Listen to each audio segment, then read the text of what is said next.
নমস্কার, Ramakrishna mission media নেটওয়ার্কে আপনাদের সকলকে স্বাগত জানাই। আশা করছি আপনারা সকলে ভালো আছেন। এবার জয়রামবাটিতে আপনারা সকলেই জানেন যে সিআরএস রেলওয়ে প্রজেক্ট যেটি সাকসেস হয়েছে এবং প্রথম স্পেশাল ট্রেন চলেছে জয়রামবাটি রেলওয়ে স্টেশনে। আপনারা সকলেই জানেন এটা খুব সুন্দরভাবে সাকসেস হয়েছে। এবার কি জয়রামবাটির পর কামারপুকুরও কি ট্রেন ব্যবস্থা চালু হতে চলেছেন? আসুন দেখে নিই। আপনারা কামারপুকুর স্টেশনের অবস্থা দেখতেই পাচ্ছেন এই মুহূর্তে, যে এই স্টেশনটির কাজ বলতে গেলে প্রায় শেষ।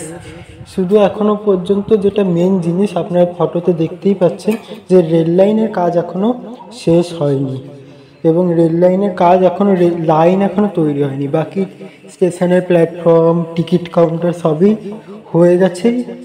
আপনারা দেখতেই পাচ্ছেন প্রায় শেষের দিকে হয়ে গেছে। আর লাইনের কাজ আশা করছি আমি খুব তাড়াতাড়ি শেষ হয়ে যাবে। মে মাসের মধ্যে হয়তো কামারপুকুরের রেল লাইনের কাজ শেষ হয়ে যাবে।